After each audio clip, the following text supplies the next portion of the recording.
Setakat ni cerah doktor. Alhamdulillah. Ustazah Maisarah di mana? Di daerah mana di Pahang? Temerloh. Temerloh. Okey, baik-baik. Okey. Temerloh tak banjir lagi kan? Okey kan? Alhamdulillah tak. Okey, baik-baik. Okey. Baik, kita teruskan dengan item essay kerana apa kita akan ada berkenaan dengan pentadsiran prestasi nanti selepas habis daripada kuliah ini. Okey, sikit saja lagi item essay.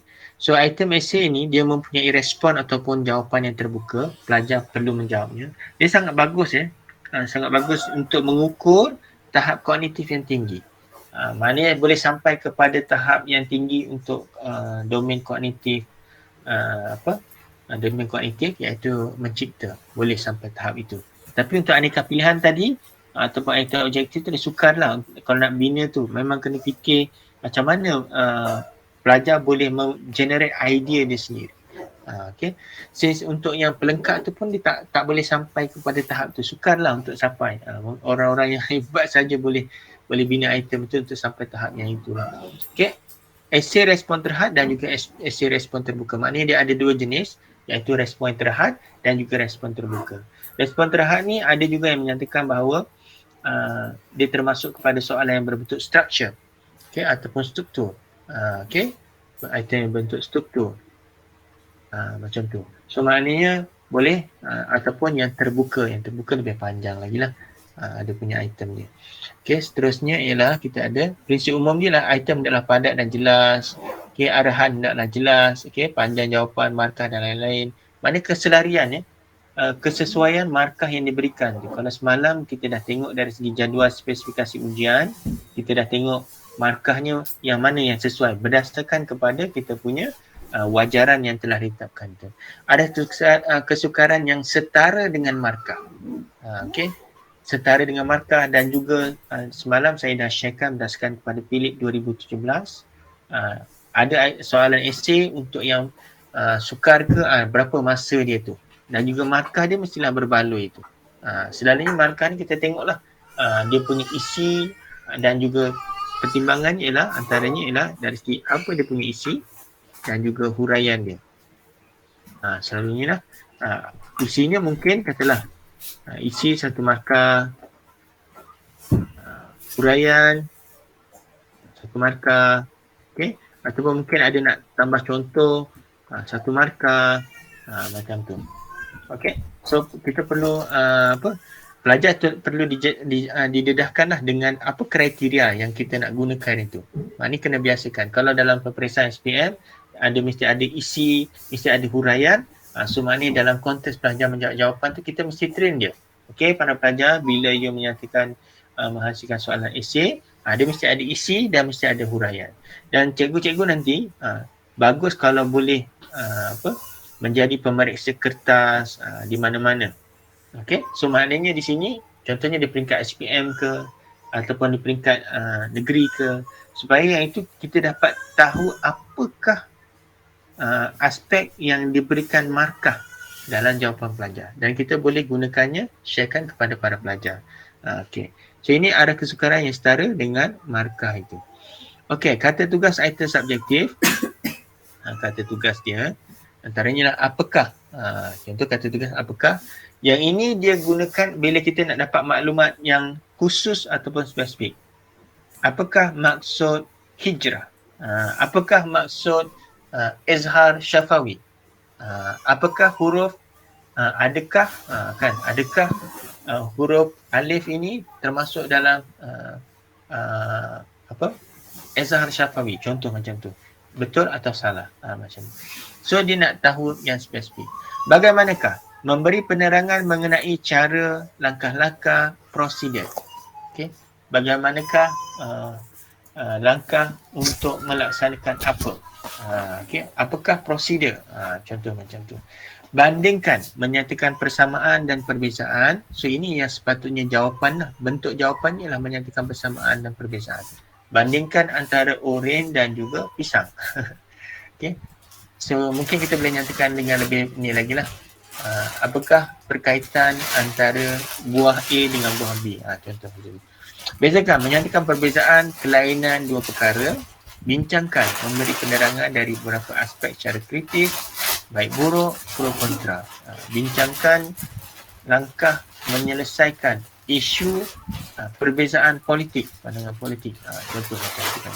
Huraikan, memperhirakan sesuatu isu atau perkara dengan teratur dan terperinci dengan memberikan sebab ataupun alasannya dan juga cadangkan.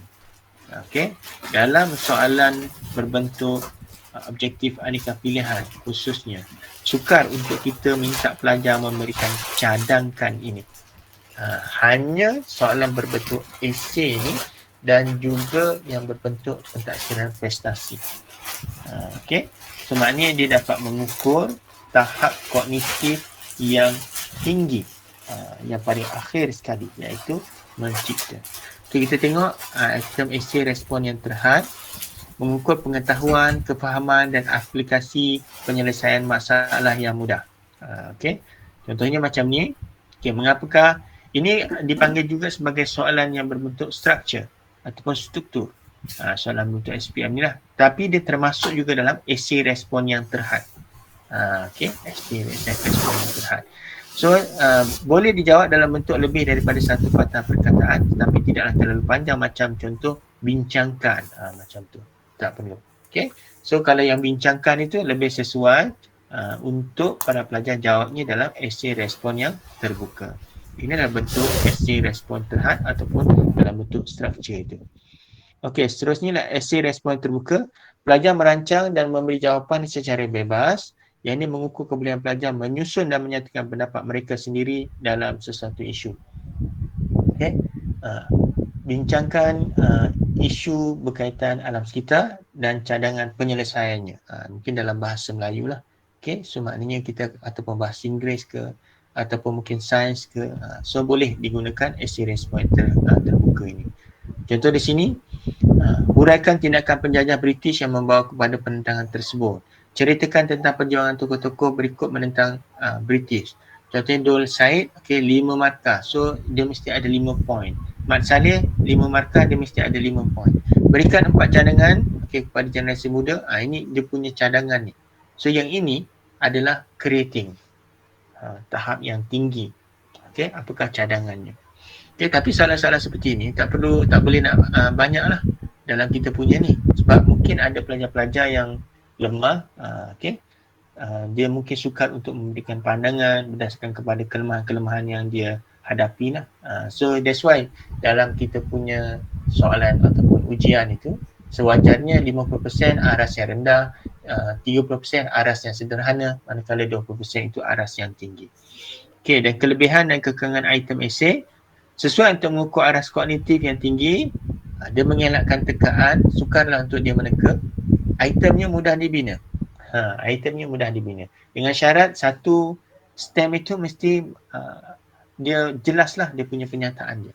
Persampilan kandungan yang kecil, so tak banyak topik yang kita boleh tanya. Semakan mengambil masa yang lebih lama dan semakan kurang objektif. Okay. Tetapi dia sangat bagus mengukur aras kognitif yang tinggi. That's why saya katakan setiap kaedah ni dia ada kekuatan dan kelemahan dia. So kalau boleh di-applykan dalam konteks nilai darjah, itu adalah satu yang sangat baik. Gabungan antara kedua-dua ni supaya kita dapat menyelesaikan isu dari segi kelemahan-kelemahan bagi setiap satu topik berkenaan, satu jenis kaedah berkenaan. So bina item ujian, dia mesti akur kurikulum, akur spesifikasi ni yang telah kita bina dalam GSU lah. Akur peluang diberikan kepada pelajar untuk menjawab apa yang telah dipelajari dalam konteks debat darjah. Ketepatan, konstruk, konteks, dan kemudian apa lagi? Tengok, kita ada kejelasan, dari segi rangsangan dia, STEM dia, dari segi soalan, kesesuaian dari segi aras, kemudian dari segi item dan instrumen mestilah mewakili kepelbagaian item, kepelbagaian cara penyoalan itu. Mungkin ada yang menggunakan kalau contohnya objektif aneka pilihan, ada yang berbentuk terbuka, ada yang berbentuk tertutup. Kemudian ada bahagian B pula, item berbentuk struktur ataupun esei yang terhad.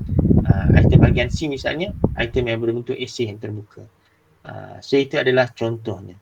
Ini adalah contoh Dengan menggunakan istilah penting bagi setiap topik, bina item ujian mengikut format yang tuan-tuan dan puan-puan rasakan sesuai. Contoh, tadi saya dah menyatakan di awal tadi, item aneka pilihan, apakah jenis-jenis yang boleh ataupun sesuai untuk dibina untuk item berkenaan. Misalnya pengetahuan tentang prosedur, pengetahuan tentang istilah, pengetahuan tentang penggunaan fakta. So macam tu kita boleh bina apakah isi pentingnya, apa aras yang kita nak capai, apakah jenis item yang sesuai, dan kita binakan itemnya. Macam tu. So di sini kita ada misalnya Tanah Melayu mencapai kemerdekaan pada tahun 1957. So arasnya lah mengetahui jenis itemnya aneka pilihan dan juga contoh itemnya bilakah Tanah Melayu mencapai kemerdekaan. Ini yang berbentuk tertutup, yang ini berbentuk yang terbuka. Tanah Melayu mencapai kemerdekaan pada tahun apa-apa-apa. Yang ini pula kita tengok contoh dia lagi. Ataupun betul salah, Tanah Melayu mencapai kemerdekaan pada tahun 1957. Betul ataupun salah. Ataupun pelengkap, Tanah Melayu mencapai kemerdekaan pada tahun berapa. Dan akhir sekali, kita perlulah gabungkan item itu. Mudah kepada sukar mengikut hasil pembelajarannya.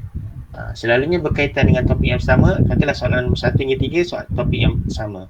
4, 5, 6 topik yang sama. Itu pun boleh memudahkan kepada para pelajar kita. Baik. Dalam Padlet, itu, kalau tuan-tuan dan puan-puan perasan, ada aktiviti nombor aktiviti tajuk topik 4, pembinaan item ujian. Pembinaan item ujian. Arahan dia ialah kenal pasti satu hasil pembelajaran bagi kursus yang anda ajar dan binakan satu item, terpulanglah sama ada item esei ke, objektif aneka pilihan ke, padanan ke, ataupun mengisi tempat kosong ke, ataupun betul salah. Binakan satu item yang dapat mengukur hasil pembelajaran tersebut. Boleh tuan-tuan dan puan-puan? Saya bagi masa dalam sampai kepada 10.30 untuk membina item tu. Boleh? Boleh.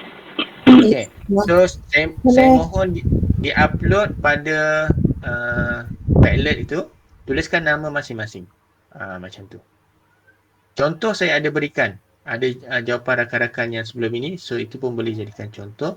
So tuan-tuan dan puan-puan, saya bagi masa sehingga pukul 10.30. Nanti kita akan bincangkan 2 ataupun 3 sebelum kita masuk kepada pentaksiran prestasi. Silakan.